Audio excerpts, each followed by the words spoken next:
Bonjour tout le monde, je vous retrouve aujourd'hui pour parler de mes lectures de l'année 2022. C'est quelque chose que je vous ai répété tout au long de l'année dernière que j'allais faire et on y est aujourd'hui. On va parler des livres que j'ai lus en 2022. J'ai mon café, j'ai sur mon téléphone la liste des livres et quelques petites notes que j'avais prises. J'ai Naha également qui est là avec moi aujourd'hui. Donc on est fin 2021, j'ai vraiment envie de me remettre à lire parce que c'est une de mes passions depuis que je suis toute petite, que j'adore ça mais que je prends jamais suffisamment le temps de lire.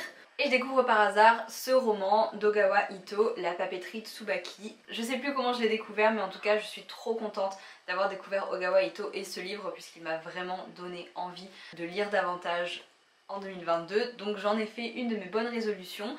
Je m'étais dit que je voulais lire au moins un livre par mois, soit 12 livres au total. Donc aujourd'hui je vais vous présenter tous les livres que j'ai lus en 2022 et spoiler alert, il y en a eu plus que 12, j'ai réussi à en lire 17 je crois. Donc je suis très contente d'avoir réussi à dépasser un petit peu les objectifs entre guillemets que je m'étais fixés. Si jamais vous voyez le fond bouger, c'est le chat. Elle est sous le plaid. Donc on va commencer par celui-ci même si je l'ai lu en 2021 techniquement parce que c'est lui qui m'a remis on va dire sur le chemin de la lecture. Donc il s'agit d'un roman, d'une autrice japonaise. C'est de la fiction et c'est l'histoire d'Atoko qui a 25 ans et qui va reprendre la papeterie que sa grand-mère lui a léguée. Donc c'est un très joli roman, c'est une belle histoire poétique. Je vous ai déjà parlé d'Ogawa Ito dans ma dernière vidéo. Ça se lit très facilement, je trouve que c'est hyper fluide. C'est léger mais pas dans le sens superficiel, c'est plutôt dans le sens, je sais pas, c'est doux. Je suis pas excellente dans les descriptions et je suis pas très synthétique, j'ai beaucoup de mal à être concise dans ma pensée, donc on va faire au mieux pour cette vidéo. Je vous promets de ne pas faire quelque chose qui dure 1 heure de blabla inutile. Bref, très joli roman que j'ai beaucoup aimé. Je vais essayer de donner des petites notes, donc celui-ci ça sera 5 sur 5. Le premier livre que j'ai lu en 2022 c'est celui-ci, Les Taches du léopard de Françoise Giroud, qui raconte l'histoire d'un jeune homme qui a été adopté, qui se questionne un petit peu sur son identité, qui est une double identité en quelque sorte. J'ai beaucoup aimé, je m'attendais pas à l'aimer spécialement parce que le pitch entre guillemets ne me séduisait pas plus que ça, mais c'était un livre que j'avais emprunté à ma grand-mère donc je voulais le lire et je l'ai beaucoup aimé, je lui ai mis 4 sur 5. On passe à un énorme bloc de lecture de mon année 2022. J'ai nommé le fameux Anna Karénine de Tolstoï, que pareil je voulais absolument lire parce que ma grand-mère me l'avait donné il y a... Enfin je lui avais emprunté et je l'ai gardé au fil des années. Ça faisait au moins 7-8 ans que je l'avais emprunté, je voulais le lire parce que Tolstoï c'est son auteur préféré. Donc je voulais comprendre d'où venait cet engouement pour Tolstoï et je voulais lire Anna Karénine. Surtout je voulais lire le livre avant de voir le film, qui me donnait envie, mais je voulais lire le livre d'abord. Anna Karénine, c'est un petit roman de 1000 pages sur la bourgeoisie russe, les grandes familles, les paysans dans la campagne qui travaillent très dur et dont les conditions sont très difficiles. C'est des histoires de famille, il y a beaucoup de personnages. Je sais pas si je saurais dire que je l'ai aimé, je suis très contente de l'avoir lu. J'ai beaucoup aimé le début. J'ai adoré parce qu'il y avait plein d'histoires entre les personnages, etc. Moi j'aime bien quand il y a des petits dramas, des histoires d'amour, etc. J'aime bien quand c'est divertissant. Pour être très sincère, pour moi la lecture c'est un divertissement, ça doit me permettre de m'évader, de me détendre aussi en quelque sorte. J'ai beaucoup de mal avec la littérature très classique, la littérature qui va pas nécessairement être vraiment du divertissement entre guillemets. Je sais que certaines personnes adorent la littérature classique et personnellement Tolstoï j'ai vraiment dû m'accrocher pour le finir. Je l'ai vraiment fait parce que je tenais à le lire à tout prix et que je ne voulais pas le laisser en plan. Je l'ai lu entre janvier et juin, j'ai fait une pause en mai mais j'ai mis plus ou moins 5 mois à le finir parce qu'honnêtement c'était pas une lecture non plus complètement plaisir. Il y avait plein de passages où j'avais un petit peu envie de lire en diagonale, etc. parce que c'est c'est un bloc. C'est un bloc en tous les termes. Il n'empêche que je suis très contente de l'avoir lu parce que voilà, c'était l'auteur préféré de ma grand-mère, parce que c'était sur ma to-do list. Je sais que c'est considéré comme un chef-d'œuvre et je vais pas dire que j'ai pas aimé, mais par rapport à d'autres lectures qui m'ont apporté beaucoup plus de plaisir à lire, je lui donnerais un 3,5 pour le symbole. Ensuite on passe au livre que j'ai lu en vacances en Guadeloupe, donc là j'avais laissé tomber Tolstoï, j'avais dit tu ne viens pas avec moi dans la valise, tu es trop lourd. Et donc pendant les vacances j'ai lu pas mal de petits livres. Le premier c'était L'âme du monde de Frédéric Lenoir. Et ça me fait beaucoup rire parce que dans mes notes j'ai écrit quand même, je sais pas pour qui je me prends. Enfonce un peu des portes ouvertes mais plein de préceptes très inspirants qui m'ont vraiment fait réfléchir. Donc voilà ma revue sur L'âme du monde. En vrai c'est un très joli livre. C'est une fiction un petit peu, comment dire, pas surréaliste, pas fantastique. Il y a des éléments un peu surnaturels, peut-être spirituels. J'ai beaucoup aimé, c'est très court, c'est un petit livre, ça fait quoi, ça fait 150 pages, ouais, ça fait 180 pages. Ça se lit vite, c'est écrit gros. Je l'ai beaucoup aimé, en fait je l'avais offert à mon copain et je l'ai emmené avec moi en vacances du coup. J'ai bien aimé, je sais que certaines personnes ont vraiment été très émues par ce livre, ont vraiment été transcendées presque. Ça n'a pas été nécessairement mon cas, mais j'ai beaucoup apprécié et je lui avais mis une bonne note. La bonne note de 4 sur 5. Ensuite un livre que je n'ai pas avec moi parce que je l'avais emprunté au Airbnb où on logeait, c'est Clair de femme de Romain Gary. Alors là je veux heurter la sensibilité de personne mais j'avais pas du tout aimé ce livre. Je lui ai mis un 2,5 sur 5 parce que voilà, je peux pas ne pas mettre la moyenne à un grand auteur comme Romain Gary. Mais j'ai trouvé ça apparemment un peu chiant, très fouillis, trop concept pour moi, j'ai rien compris globalement. J'adore ces notes parce que je les ai pas relues et je me trouve... je prends pas de gants globalement. Donc voilà, Clair de femme, je n'ai pas du tout aimé. Ensuite on va passer à un roman d'Ogawa Ito, donc pas de surprise, j'ai adoré, 5 sur 5. C'est Le restaurant de l'amour retrouvé que j'ai beaucoup aimé. C'est l'histoire d'une jeune femme qui va revenir chez sa mère après une peine de cœur, après une rupture, et qui va ouvrir un petit restaurant. C'est une histoire qui est très jolie, encore une fois c'est poétique, il y a un petit côté, je sais pas, c'est doux, c'est magique, enfin j'adore vraiment, je suis ultra séduite comme vous l'aurez compris. J'ai beaucoup aimé ce roman aussi parce que ça parle un petit peu de l'amour qu'on se porte à soi-même et globalement voilà, je ne peux que vous recommander Ogawa Ito encore une fois. Tout ce que j'ai lu d'elle jusqu'ici, j'ai beaucoup aimé. Une autre lecture de littérature japonaise, La fille de la supérette de Sayaka Murata, que j'ai lu en juillet. Celui-ci je l'ai bien aimé, il est tout petit, vraiment ça se lit ultra vite. Ce que j'ai noté c'est que c'est une jolie histoire, ça se lit super bien. Un petit peu comme pour Ogawa Ito, c'est vraiment je trouve de la littérature qui va décrire des petits moments de la vie, des choses simples et qui va les embellir en fait à travers la façon dont c'est écrit, en faisant attention aux petits détails, etc. Mais c'est vraiment des moments de vie, des moments de vie très normaux en fait. Et c'est ça que je trouve très joli aussi dans la littérature japonaise que j'ai pu découvrir jusqu'ici. J'ai bien aimé, j'ai trouvé ça très joli, mais j'ai pas non plus été transcendée, en partie parce que j'accrochais pas beaucoup avec le personnage principal. J'avais un peu du mal à comprendre ses choix, donc j'ai pas adoré le personnage principal et j'ai un peu de mal à être aussi enthousiaste pour un livre où j'apprécie pas le perso, où je m'identifie moins que lorsque c'est le cas. Mais c'était quand même une lecture très agréable et je lui mets 4 sur 5. Toujours en juillet, j'ai lu L'éloge de l'ombre de Tanizaki, qui est un essai, donc la première œuvre qui n'est pas un roman de fiction depuis le début de cette vidéo. C'est un livre très intéressant, un essai très intéressant. J'avais demandé en fait conseil au libraire pour aller un petit peu plus loin dans la découverte de la littérature japonaise. Et je dirais que le grand thème de cet essai, c'est vraiment comprendre l'esthétique japonaise, le contraste entre la tradition, l'occidentalisation, la modernité. C'est hyper intéressant pour le coup pour comprendre un petit peu mieux la culture japonaise. Et c'est un livre que je vous recommande si vous vous intéressez à la culture japonaise ou asiatique et que vous ne l'avez pas déjà lu. Et je lui avais donné 4 sur 5. Livre numéro 8, Le jardin arc-en-ciel d'Ogawa Ito. Encore une fois un très beau roman, super émouvant.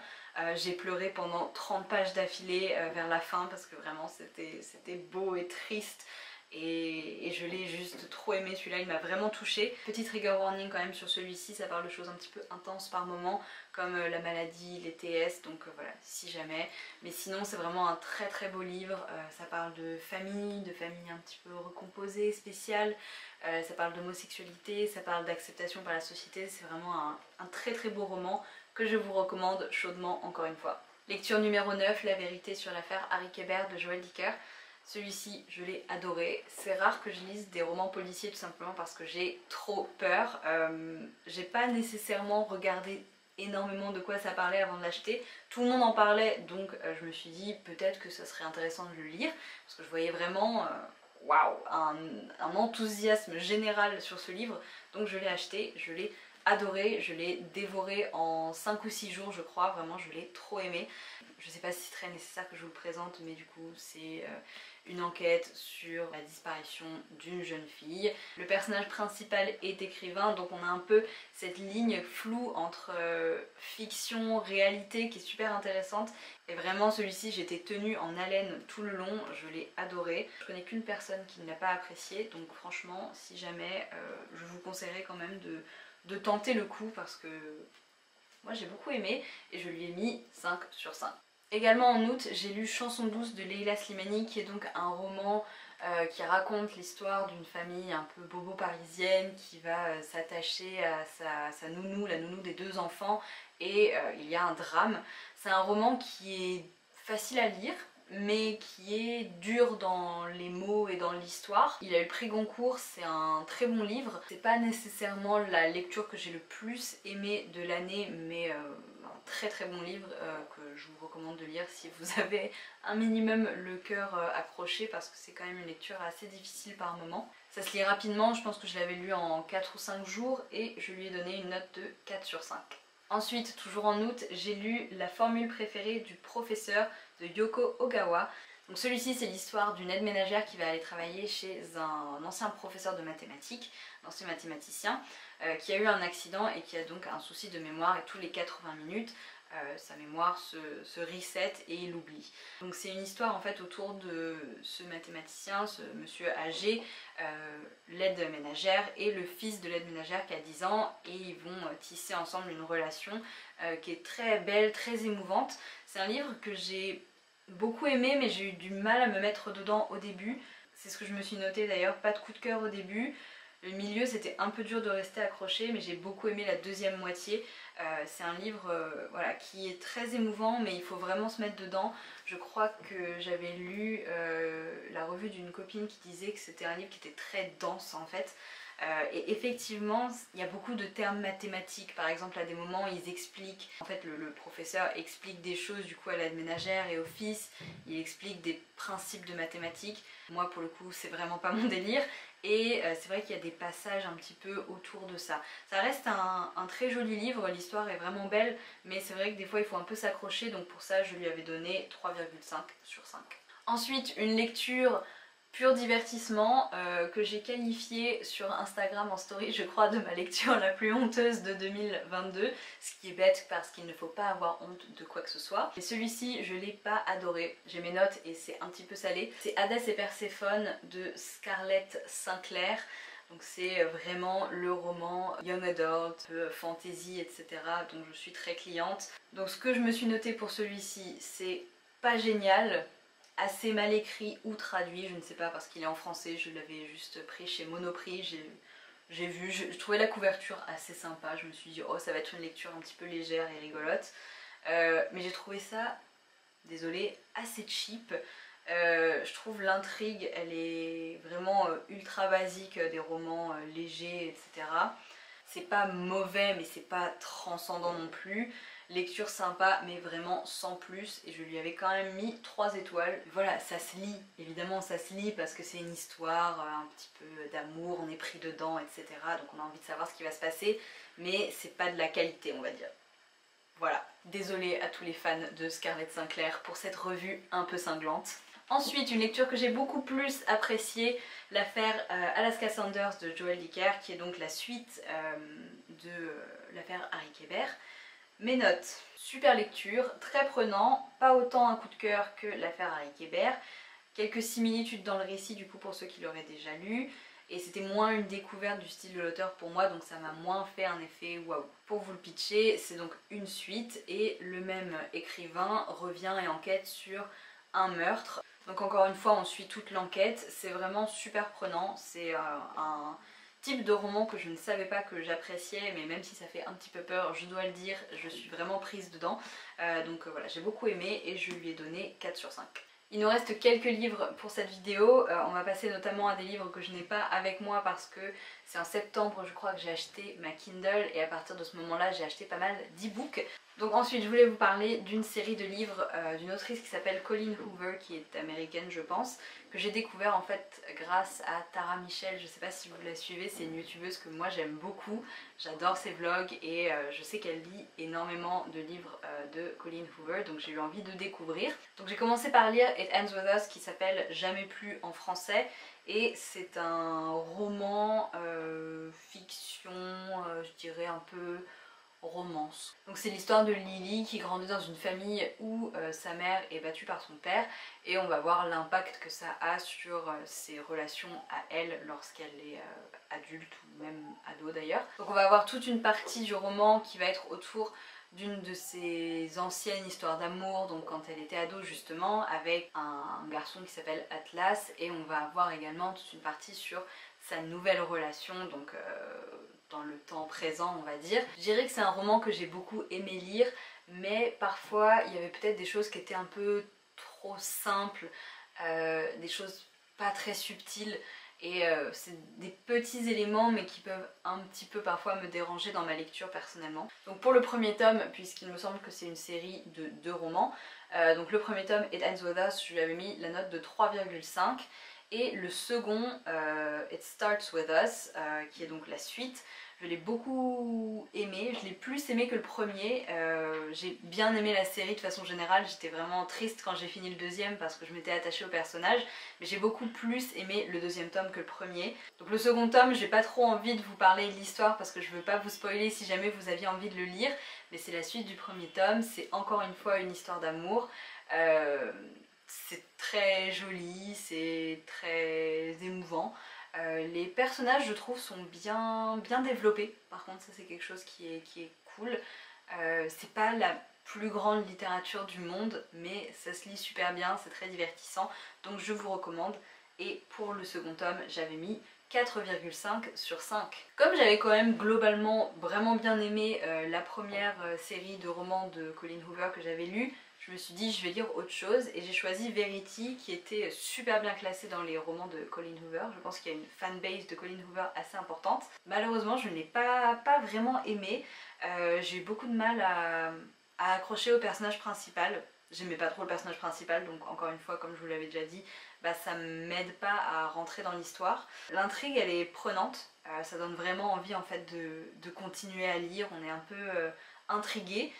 Mais à la fois, j'ai noté, à la fois très perturbante, c'est divertissant, pas de coup de cœur, et j'ai mis overall un peu bizarre. Je vais chercher un résumé parce que c'est quand même une histoire un peu spéciale. Donc je pense pas vous spoiler parce que c'est un petit peu le résumé qu'on peut lire au dos des romans, mais si jamais vous voulez la surprise totale pour ce livre, n'hésitez pas à sauter ce passage. Mais en gros, l'histoire c'est Lowen, qui est écrivaine, qui va rencontrer Jérémy, et Jérémy, en gros, sa femme est une autrice très célèbre et il va demander à Lowen d'écrire en fait la fin d'une série de romans de sa femme, puisqu'elle est complètement immobilisée, elle a eu un accident et elle est plus en capacité d'écrire. Et du coup Lowen va accepter de venir chez eux pour récupérer les notes de la femme de Jérémy, donc qui s'appelle Verity, d'où le nom du roman, et elle va découvrir des choses très bizarres et très perturbantes. Et je sais pas, il y a un côté du livre qui est vraiment stressant, ça fait presque un peu peur des fois, et à la fois je comprends pas trop les personnages. C'est une histoire un peu tordue. Je dis pas que j'ai pas aimé la lecture parce que c'était quand même très divertissant, mais à la fois un peu bizarre quand même. Donc j'ai pas adoré, je lui ai mis 3 sur 5. Et on termine avec un roman de littérature japonaise pour clore mes lectures de 2022. C'est un roman qui m'a été recommandé par mon père qui s'appelle Sortie Park Gardueno de Yumiri. Désolée si c'est très mal prononcé. Je vous lis le résumé.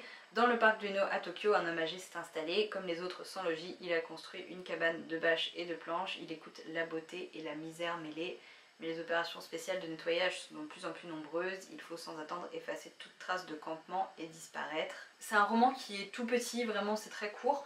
J'ai eu un tout petit peu de mal à me mettre dedans au début, c'est pas exactement le genre de littérature auquel je suis habituée. Il y a un côté très descriptif et très contemplatif et un peu qui peut sembler peut-être, je sais pas, un tout petit peu décousu au premier abord, parce que je sais pas, la façon d'écrire, c'est des détails et des petits bouts de détails qui d'emblée ont pas nécessairement grand chose à voir, et en fait l'ensemble est très joli et très poétique, mais j'ai eu un tout petit peu de mal. C'est peut-être un petit peu moins accessible que les autres romans de littérature japonaise que j'ai lus cette année, mais très joli, très triste. Du coup oui, ça parle des sans-abri à Tokyo, notamment mis en perspective avec les Jeux Olympiques de Tokyo de 2020 du coup, m'y préparer en fait les Jeux Olympiques. Donc c'est de la littérature japonaise mais contemporaine. C'est vraiment un livre qui est très joli, très émouvant. Une fois qu'on est dedans et qu'on comprend bien le personnage principal, c'est vraiment très beau et très triste. Donc je vous le recommande si jamais vous êtes sensible à ce genre de littérature. Un peu moins accessible peut-être que les autres, mais très très beau quand même. Je lui donne la note de 4 sur 5.